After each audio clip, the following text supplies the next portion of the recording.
This is doctor కేసాయి హరిత speaking from Harini homeo dispensary అండి.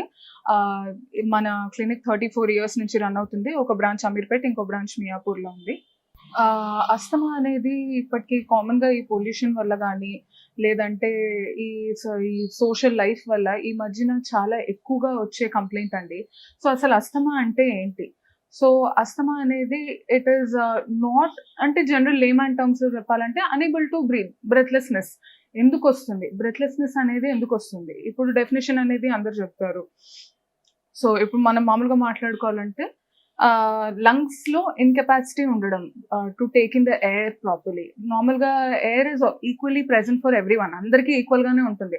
కానీ తీసుకోవడానికి కొంతమందికి ఇబ్బంది అవుతుంది. ఫర్ ఎగ్జాంపుల్ లంగ్స్ లో నీరు నిండుకొని ఉండొచ్చు. For example in cases like pneumonia, asthma ఒక సిమ్టమ్ అయి ఉండొచ్చు. యాజ్ అ హోల్ అస్తమా ఒక సపరేట్ ఎగ్జాంపుల్, ఐ మీన్ ఒక సపరేట్ డిసీజ్ కూడా. సో అస్తమాలో కూడా చాలా టైప్స్ ఉంటాయండి.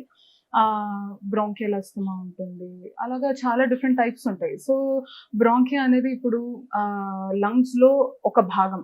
ఆ భాగంలో ఆ బ్రాంకియా అనేవి సరిగ్గా పనిచేయకపోయినా, లేదంటే దాంట్లో ఎయిర్ సరిగ్గా ఫిల్టర్ అవ్వకపోయినా, దానివల్ల ఆక్సిజన్ సరిగ్గా ఫిల్టర్ అవ్వకపోవడం వల్ల మనకి అస్తమా అనే కంప్లైంట్ రావచ్చు.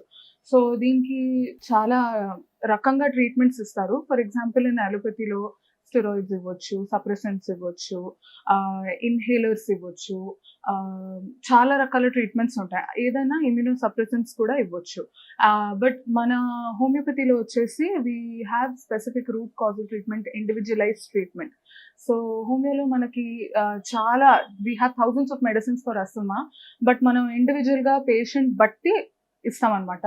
So suppose patient A and patient B, both of them are suffering from asthma, we give 2 different medicines. ఎందుకంటే ప్రతి పేషెంట్ ఒకటే కాదు. మనం రూట్ కాజ్ ఫస్ట్ కనుక్కుంటాం, ఎందుకు వచ్చింది, దేని వల్ల వచ్చింది, లేదంటే జెనెటిక్ గా ఉందా. ఈవెన్ బై బర్త్ కూడా చాలా మందికి వస్తుందండి, దేనికి ఎక్స్పోజ్ కాకపోయినా. చాలా మందికి ఇట్టి పోలెన్ కి ఎక్స్పోజ్ అవ్వడం వల్ల కానీ, దానివల్ల తుమ్ములు వాటి వల్ల వచ్చే సప్రెసెంట్స్ కానీ, ఏదన్నా దేని వల్ల రావచ్చు అస్తమా. బట్ జెనెటిక్ గా వచ్చింది పోదు అని చాలా మంది అంటారు. బట్ జెనెటిక్ గా వచ్చే అస్తమా కూడా మనకి ట్రీట్మెంట్ ఉంటుంది హోమియోపతిలో.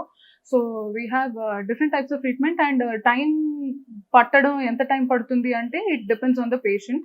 And if it is by birth ఒక 10-15 years నుంచి బాగా సఫర్ అవుతున్న పేషెంట్ కి కూడా మనకి ట్రీట్మెంట్ ఉంటుంది హోమియోపతిలో. సో అస్తమా ఎంత ఏ డిగ్రీ వరకు వెళ్ళినా కూడా మనకి ట్రీట్మెంట్ ఉండే ఛాన్సెస్ ఉంటుంది, except for cases where there are complete irreversible changes in the body ante. So we have good treatment in homeopathy.